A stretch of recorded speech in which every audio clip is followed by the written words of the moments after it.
sitting for this one. Chandler, Chandler, how did you say the street? Rudisell? So, on a street, the Rudisell. The street is gray. It is light out, yet it is as gray as an overcast sky on a dim winter's day. Buildings do not stand straight. They bend inwards, like trees forming an arch. Some even touch. They are only now stable, as they lean inwards. This is the way the buildings were meant to be. There is the occasional person moving through the streets, old men and women who have been dyed by the looming ghostliness. They are not affected by their age, rather by their setting. One of these buildings has an external fire escape staircase. A young man, Ivan, enters from stage right and walks through. The melancholia surrounding him has not yet seeped into his person, but he is affected on a surface level. He steps into the building with the fire escape stairs. Inside the building, the young man appears in front of a desk of sorts, behind which sits a stout old man, balding with little facial hair. The old man wears a gray button-up and is reading a newspaper. Mr. Blandau? The old man, apparently Mr. Blandau, grunts in response. Ivan places a check on the desk in front of Blandau. This month's rent, sir. Blandau grunts again in response. Ivan swiftly walks to the staircase leading up to his room, refraining from looking at Mr. Blandau. Inside Ivan's room, Ivan enters, finally secured behind a worn-down door. The room has a single warm light, in spite of the gray walls and furniture. He goes to a rickety wooden desk and pulls out a handheld tape recorder, clicks the record button, and starts talking. I am making this recording in order to capture a strange phenomenon I have witnessed every night. This room I've started renting is right below a room belonging to a Mr. Erich Zann.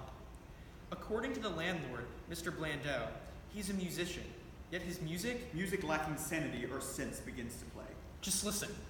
Ivan holds the tape recorder directly upwards, capturing the sounds coming from above as best he can. Lights down. So, this is not the end. This is, in fact, the curtain speech, because I wanted to be cool and do the curtain speech on like the second page.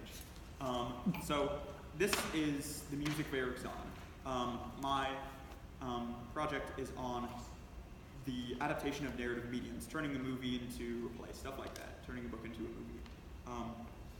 And the music of Erich Zann is a short story by H.P. Lovecraft, who you may be familiar with. He wrote Cthulhu, and he came up with a lot of those Eldritch-style monsters. And this is my artifact for that. So, yeah, back to the play. In Ivan's room, Ivan is asleep. He has been for a long time. A knock comes at the door. Ivan stirs. A second series of knocks. He's up this time. Untrusting of the door, he grabs the closest thing that could be used as a weapon. More knocking.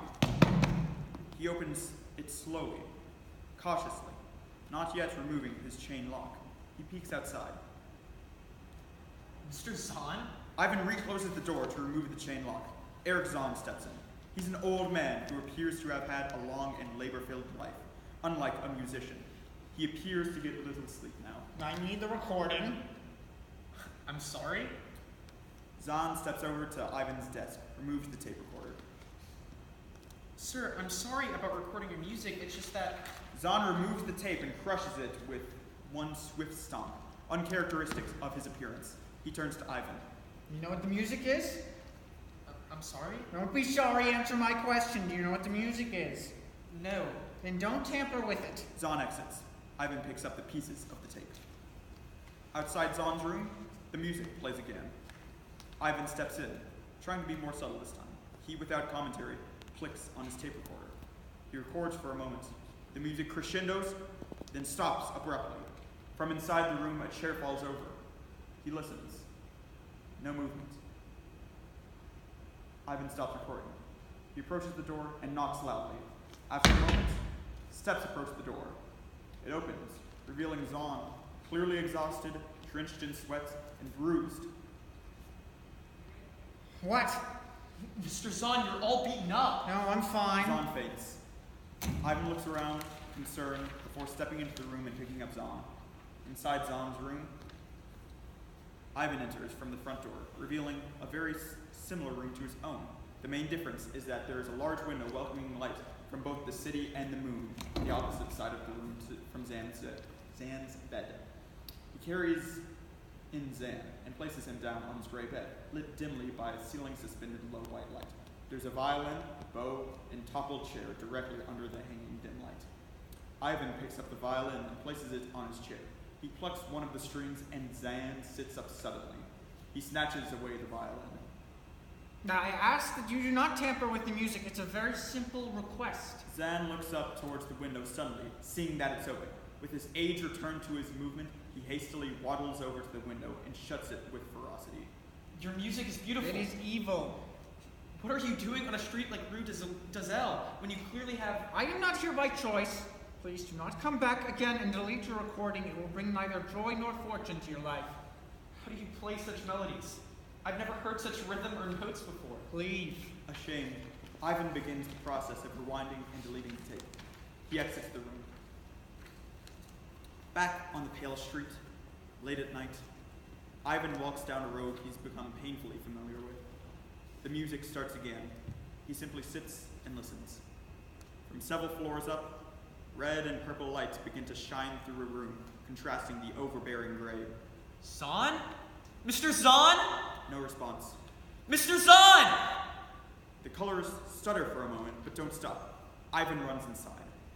Inside of Zann's room. The music grows absurd, furious, and terrifying. Inside Zann's room, the violinist violently draws his bow across his strings. Zann sits in his plain chair facing a music stand, wind tearing through the room, tossing music through the air and overturning furniture. There is no more moonlight from the window, only the reds and oranges of flame. The music escalates further. Ivan bursts in, almost taken up by the impossible gusts. The glass of the window shatters. Ivan slowly makes his way to Zann, but before he can reach him, Zann drops his violin and slumps over. The music does not stop. The compositions on his music stand fly through the window. Ivan can do nothing. He reaches Zann, touches him, then reels back at the seething cold. Zann falls over, but does not move, frozen in his slumped position. Ivan, from his fallen position, attempts to crawl out of the room. He reaches the door and pulls himself up by the knob. He exits. The stage is black. There's a single light on Ivan. Ivan sits in the center, hanging his head, exhausted. His tape recorder appears. He clicks record.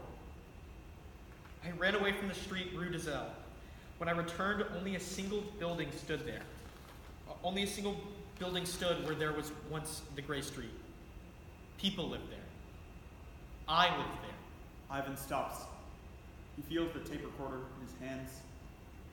He stops recording. He slumps the hand holding the recorder. A breath. Lights down.